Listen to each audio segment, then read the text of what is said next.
depend. As identified as scheduled in the IS plan, shall also be regularly monitored and documented during this phase. So muna, magbuhat kami professional development sa teachers, ang teachers na ako'y i-comply unsa man. After na ang training, unsa nyo i-comply? Ha? Implementation plan? Ang inyong gel. Unsa ka ng gel? Oo, diba? Inyo yun na i-update ang inyong gel. Kaya di ka man mo training unsa ba yung nakakunan dito sa sita. So, mag-adjust na po mo sa inyong development plan. Ang gel. Ayaw kalintis gel.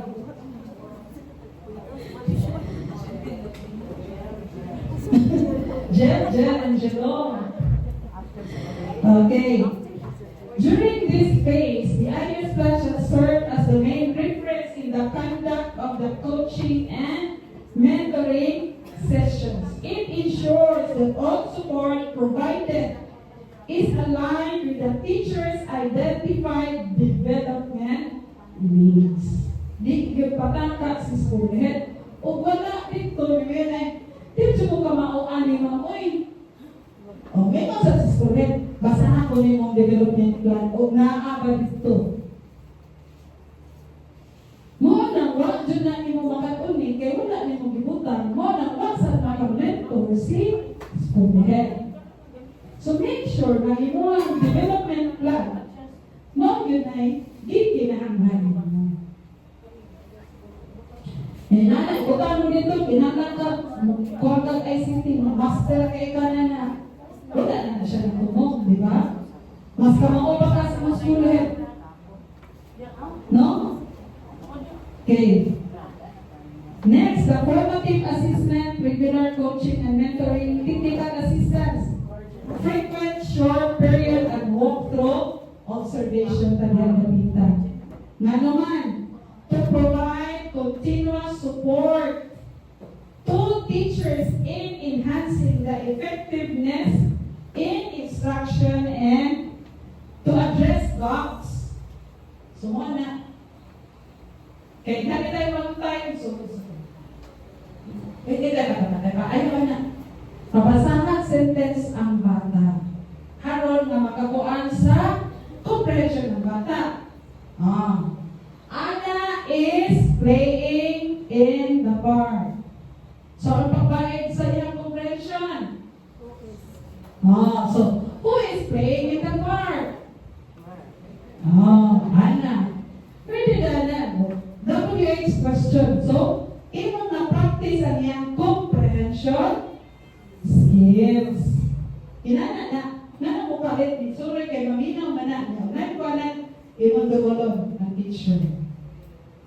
So, ayaw kalimot sa usang ka sentence, tulo or upat, ka-question imong mabuhat.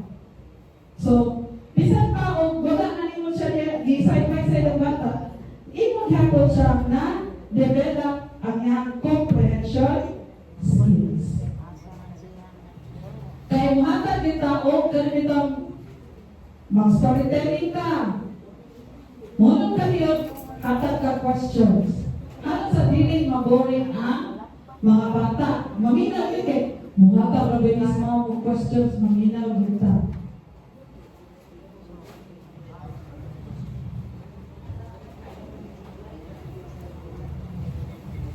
Then the full period classroom observations. Alita sa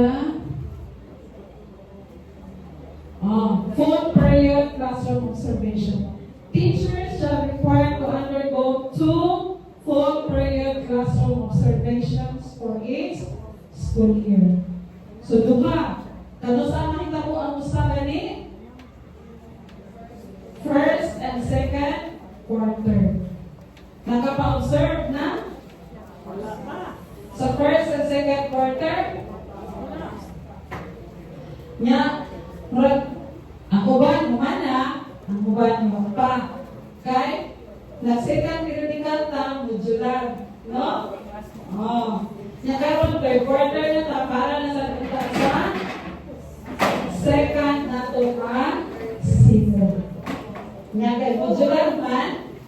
Why Wala bata. Obserbahan. Okay. Balik sa klase, ma'am. So, mana siya tara. The first four